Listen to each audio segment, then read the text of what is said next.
We've got one good wave in. Now, I think it's up to Dollar Tree to carry, I don't know, pieces of parts of Castle Grayskull so we can put together a whole playset for about $10. Dollar Tree, Mattel, you listening?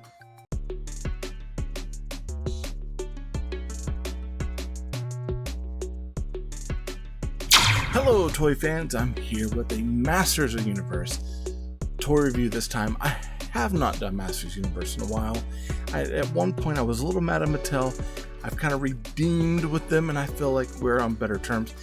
And I happened to see these the other day, and I was like, I cannot let this go any longer without talking about these micro collection action figures. Or let me rephrase that, micro collection figures. There's no action involved in them except for the action that you're putting into it. Now, these are going to be these little tiny figures, much like the DC characters that we're getting at Dollar Trees right now.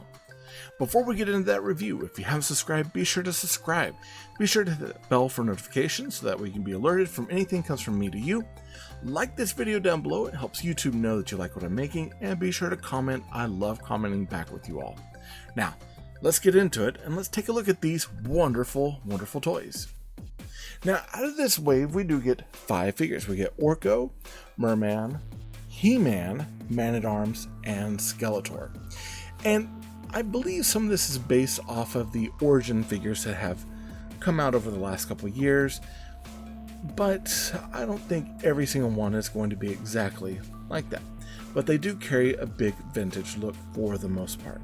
Let's take a look at HeMan. Now on the card, we get that beautiful blue, kind of like blue sky and star background, which we got with the vintage toys. We get the Masters Universe logoing here, and of course the explosion with all the rocks coming out in its red to kind of contrast that blue. And so it looks a lot like the vintage cards, almost to a T. Except this time, instead of getting the name underneath, we get the name to the side, HeMan, and it's made by Mattel, and it's a part of the micro collection. Now, these micro collection pieces, from my understanding, are only carried over at Dollar Tree. Now, let's go to the back. So on the back, we just have legal jargon. This is a weird one because I figured we'd have maybe like a He-Man, a picture of him up here, just something about him, maybe other figures in line. But with these, they're only focused on getting us kind of the vintage feel in the front with the bubble and the figure, and then on the back it's really just legal stuff, and it reminds me a lot of Hot Wheels and of course their Mattel Matchbox stuff as well. So I guess they don't have to put the art on there, they're not going to. Let's head back to the front. Alright, now that's the card, and the card isn't going to tell us anything else about this. I mean, honestly, like, if you look at them, like Mer-Man, Orko, the only big difference is that their name is over on the side, and that's it. The bubble changes because there's a different figure in each, but I believe that these could almost be interchangeable.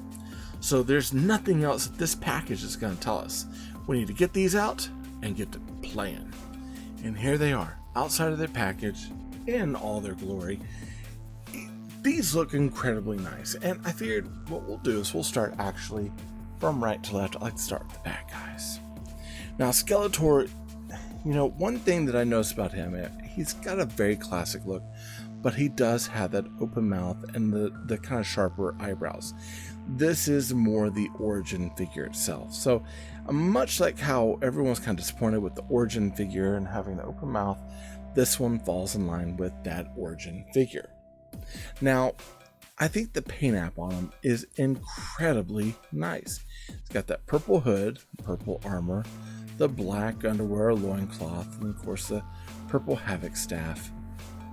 And it's cool because he's got that Masters Universe logo there on his base, and he looks great. The amount of paint that they put on the application on the face is actually really good. Because think about it, it's got purple, green, kind of yellow, green, red, and black. It's almost 5 colors. They did good. Now, he is semi-gummy. His staff is very gummy, so it moves around a lot. And it's a little bent up. It's hard to get that straight. But for the most part, he's not really going anywhere. He's pretty stuck in place. Now let's take a look at Duncan, or I should say Man-at-Arms. Duncan, again, same consistency with plastic. That's a little bit more springy. And I love it because look, he's got the vibrant green.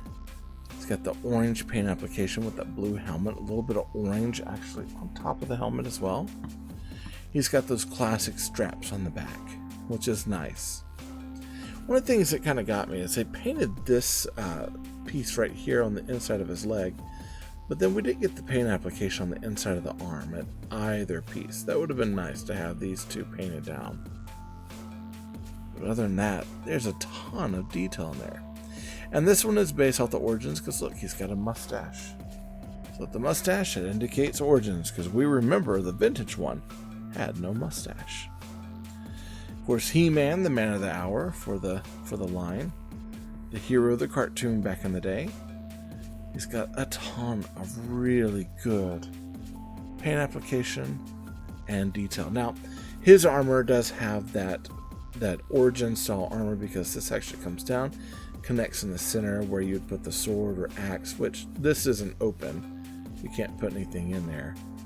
But it is based on the Origin armor. However, the hair itself is not the Origin hair. That's actually a different hair. They've got more of a vintage style for that. And of course, the silver sword. Now, for vintage collectors, the cordite armor and the sword were the same color when he first came out. So now that Origins has come out, they did the sword in silver. So this is also there to mimic that Origin look. And then we're coming to Mer-Man. I've always liked Mer-Man. He's fun. Now, Mer-Man, I believe, in the first wave of toys, I remember getting him, he always had kind of a orange belt with orange loincloth. Then the second wave, I believe, had orange loincloth, and they finally painted the belt with that kind of green. This one has that green coloring for the belt. You got that bright yellow armor, kind of bluish green skin. The posing on him is really cool, and I love his sword. Did an incredible job on him. And then lastly, we come to the jokester of the group. We come to Orko. Now, it always freaks me out because I know in the cartoon, Orko is a lot smaller than everyone. So the vintage figure and the others always seem to be like almost the same size. So I was always a little weirded out by how much bigger the figure is versus the how he's supposed to look in the cartoon.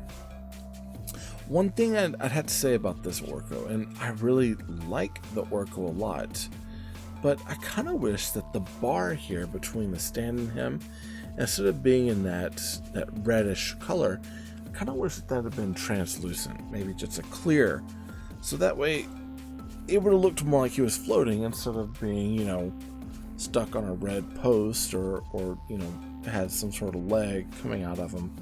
I'd like to have seen that where it was clear and gave more the appearance of him floating. Now, I picked all of these up at Dollar Tree, but I wasn't able to get them all at once. I had to kind of go to different Dollar Trees to get them. They're still out there on the market, and I believe that you can find them probably from various stores. I've seen a few at a few stores in my area, so I know they're still available. I think it depends on your store and where you're going. I think that these are fun and kind of a must-have for a lot of the MOTU fans or the Masters Universe fans that maybe want something up on their desk up at work. I plan to take this set to my desk at the high school and put it up on my personal desk so I have something to play with and to show that I do have some Masters Universe love.